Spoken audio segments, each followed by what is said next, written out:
Esse é o seu programa Só Saúde pela Open TV. Hoje nós vamos conversar aqui com o Dr. Vimer Botura Júnior, que é médico psiquiatra.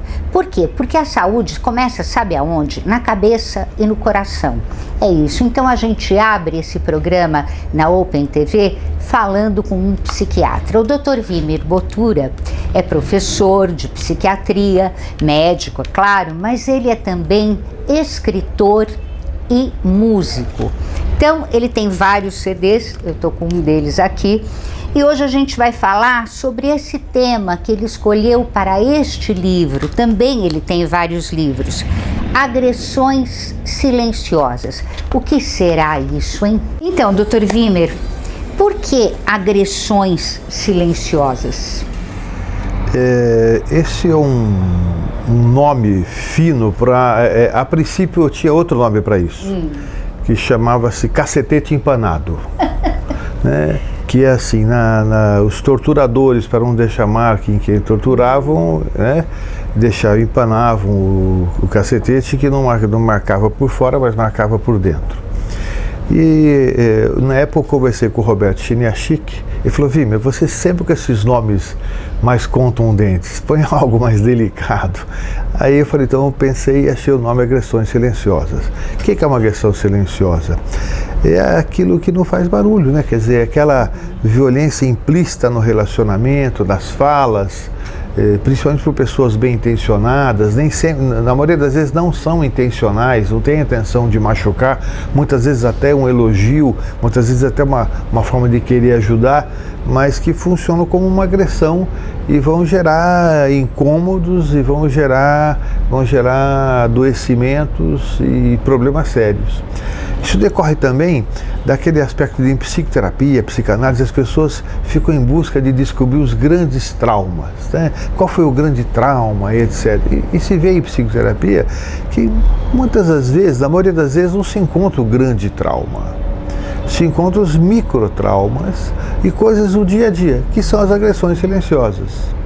Então, esse conceito decorre das pesquisas de Gregory Bateson e Virginia Satir, Watzlawick, o pessoal da Califórnia, que na década de 50, 60, 70 pesquisou muito sobre a teoria da comunicação. E então baseia-se nisso e está aí, né? E eu estou contente porque eu tenho visto que esse termo está cada vez sendo mais absorvido, né? E se entendendo mais a importância das agressões silenciosas. Agora, por exemplo, me dá um exemplo prático de uma agressão silenciosa. Como seria isso? É um marido para uma mulher, por exemplo? Vou fazer alguns exemplos jocosos, mas não quero esquecer de fazer os mais fundamentais. O primeiro que eu tenho consciência foi quando eu já comecei a tomar consciência disso. Eu era estudante de medicina e jogava futebol no gol. E aliás até jogava bem. Mas um dia o time de medicina foi fazer um jogo treino, foi jogar um treino contra um time profissional. E eu era o goleiro. Bom, tomei 7 gols, fora o show. Aí na segunda, isso foi uma sexta-feira à tarde, uma coisa assim. Aí na segunda-feira, chego no hospital, um professor me encontra e fala assim: poxa, Botura, você joga bem no gol, pena que não enxerga.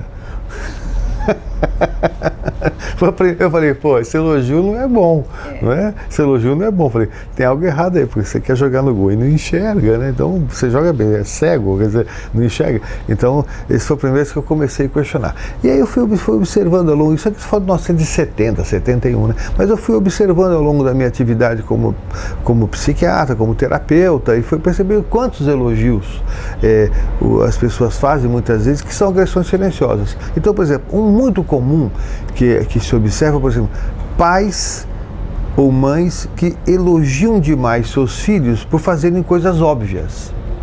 Ou se admiram quando um filho faz uma coisa óbvia. Nossa, o meu filho, estou muito feliz porque meu filho conseguiu entrar na escola hoje. Que o filho não entra na escola, aí meu filho conseguiu entrar na escola. O que toda criança consegue. Então, quando a mãe... Onde é que está a agressão? Pois é, quando o pai e a mãe se admiram do óbvio, a criança interpreta aquilo assim, eles se surpreendem comigo fazendo óbvio. Então eu sou tão ruim que quando eu faço óbvio, eles elogiam. Exatamente. Então, isso, quer dizer, é uma boa intenção dos pais querendo elogiar, mas na verdade o subtexto, porque a agressão silenciosa está aqui, está no subtexto. Faz pouco tempo, até aqui perto, eu estava num curso de medicina psicossomática, faz uns 5, 6 anos, eu estava num curso de medicina psicossomática, que eu dava aula lá, e chegou uma psicóloga e encontrou com outra psicóloga que não se via há muito tempo, e falou assim, nossa, como você está bem, hein? Você mudou, hein? Não é? Tradução, nossa, como você envelheceu. Então, é um elogio que não é. Outra coisa, depois assim, se eu lembro de um paciente me reclamando de um elogio que recebeu do chefe. Nossa, sabe que eu gosto muito de você porque você me lembra muito um primo meu da minha infância. Quer dizer, não eu gosto de você, eu gosto do meu primo, eu gosto de você porque você me lembra dele. Aí, então, a gente começa a ver uma série de elogios desse tipo, que são, eu estou usando aqui, isso mais da linha do jocoso, da piada, né? Mas que eles traduzem um subtexto que não é exatamente o que a pessoa espera ouvir, mas também não é má intenção. Né? A pessoa fala isso às vezes, muitas vezes por um vício, por um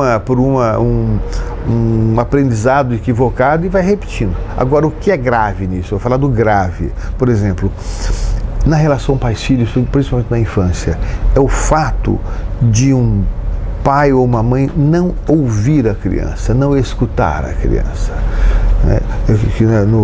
Existe um livro muito interessante do Watzlawick, do Bivin e outros autores, chamado A Pragmática da Comunicação, em que ele dá esse tipo de exemplo seguinte. A mãe, é hora de jantar, ela fala para o filho o seguinte, vamos jantar. Vão comer uma sopa. A criança fala, não, eu não quero jantar, eu quero chocolate. A mãe fala, não, você não gosta de chocolate, você gosta de sopa. Né? Ou seja, a mãe define o que a criança gosta. Ela, de alguma forma, diz para a criança, você não tem importância, você não tem que gostar. É o que eu acho que é melhor que você tem que gostar. Então, quando um pai ou uma mãe não ouvem a pessoa, não percebem a pessoa, isso nós estamos tendo uma agressão silenciosa violenta. Quando eu trabalhava com prevenção de drogas, eu observava muito isso nas relações de dependentes químicos, drogas, com as famílias, o pai e mãe. Eles falavam assim, olha, eu tenho claro que meus pais não me percebem. Eu lembro que uma vez ouvi de uma pessoa assim, a pior coisa que existe no mundo é eu ter a sensação que eu não existo, mesmo estando ao lado do meu pai e da minha mãe na mesma sala. Isso é uma agressão silenciosa, é tratar o outro ser como não existindo. Né? Ou seja, a pessoa não reverbera, não repercute na outra. Então, pais preconceituosos demais, cheios de razão, que não ouvem, não prestam atenção no que o filho fala, no que a outra pessoa fala, estão fazendo uma agressão silenciosa das mais graves. Consequências. Consequência. A consequência é a seguinte, quando o ser humano tem uma necessidade essencial que é ser percebido, ser reconhecido, que é pertencer. Quando convive com pessoas que não as percebem, essa necessidade está sendo contrariada de uma forma brutal.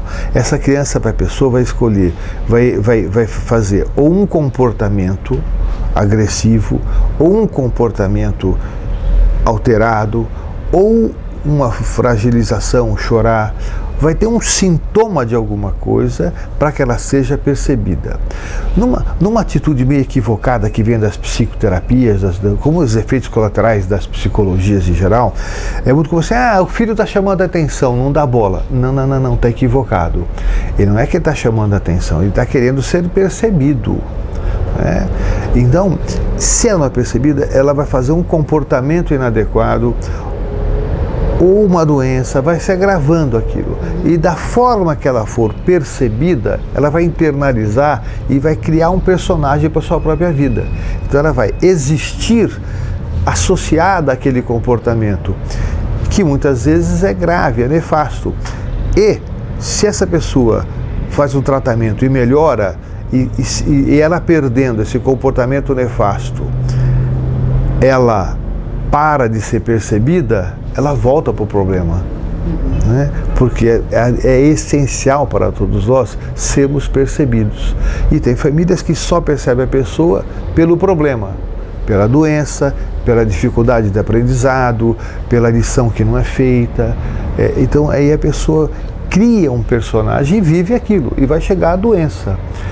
No meu livro eu falo agressões silenciosas, o contágio pela comunicação, porque essas coisas passam, são contagiosas. Existem pessoas com as quais você conversa 5 minutos e tem dor de cabeça. Não existe isso? São pessoas que não te percebem. Ou pessoas que você conversa alguns minutos e de repente você está cansado, está acabado. Isso é uma característica do diálogo chamado yes-bate, sim mais. Eu te faço uma pergunta, você me dá a sugestão, fala, tua ideia é boa, mas eu não quero. Tua ideia é boa, mas eu não posso. Daqui a pouco você que me sugere tudo isso está se sentindo esgotada, cansada, e eu me sentindo incompreendido. Então isso é uma agressão silenciosa muito comum. Pode observar muito em reuniões que demoram mais do que devem demorar e não se resolve nada. Então tem consequências sérias, inclusive muitos dos adoecimentos são decorrentes dessa questão da agressão silenciosa. Agora, você está falando, Wimmer, da agressão silenciosa que as pessoas fazem sem querer, não é? Existe uma agressão silenciosa que você faz conscientemente? Até existe, e muitas vezes em algumas técnicas de venda, algumas técnicas de investigação, se usa isso. Se você lembrar daquele seriado Columbo, o Columbo era um especialista em agressão silenciosa para tirar do criminoso informações. Ele irritava tanto os grandes criminosos, que eram sempre assim, era um bispo, um grande maestro, um grande empresário. Ele não lidava com um bandido merreca, né? Ele lidava com bandidos que de eram alta grandes classe, narcisistas, pessoas vaidosas, etc. E ele fazia um jogo de burro. Ele fazia de burro, fazia perguntas óbvias, repetia perguntas que ele tinha acabado de fazer, as pessoas ficavam irritadas e entregavam. Então o Columbo é um exemplo muito interessante para a gente olhar de como alguém pode usar isso com a intenção de tirar informações. Então existe isso, sim. E com a intenção de magoar? Existe. Sabe que muitas vezes nós somos vingativos e muitas vezes não temos consciência disso. Eu me lembro uma ocasião, faz uns 5, 6 anos, eu atendi um casal que veio me trazer um problema de uma filha, e eles eram muito religiosos. E eles falavam assim, não, nós punimos a menina para educá-la, porque ela não vai bem na escola, não se dedica, e a gente já pune, não sei. Aí eu falei, olha, a senhora já pensou que a senhora não está punindo a sua filha, não é para que ela aprenda, mas que a senhora está sendo vingativa com ela porque ela não faz o que a senhora quer? Não é? Então, não é que essa mulher fizesse por maldade isso. Ela reagia inconscientemente com uma punição em nome da educação, mas era uma vingança porque ela se sentia exposta pela filha que não apresentava um bom resultado na escola. Então, nesse caso, não é por intenção consciente, mas acontece com muita frequência isso, as pessoas agredirem em nome da boa educação. Agora, existem coisas que se faz por ciúme, por inveja, que se faz agressão silenciosa, sutis, né? Isso acontece muito, né, também. Mas eu sempre faço uma questão de fortalecer a visão do não intencional. Por que isso? Porque quando nós estamos lidando com família, com pais e com filhos, com uma série de problemas, e os pais fazem agressões silenciosas, eu tenho claro que os pais, mesmo quando erram na educação, eles erram acreditando que aquilo é o melhor que eles podem fazer para os seus filhos. Eu não acredito que exista pai e mãe que seja hostil, que seja vingativo, com a intenção de prejudicar os filhos. Então, quando a gente trabalha esclarecendo essa questão do contexto da família, no sistema, é preciso tomar muito cuidado para, ao identificar os erros dos pais, não estimular a raiva da criança, a revolta e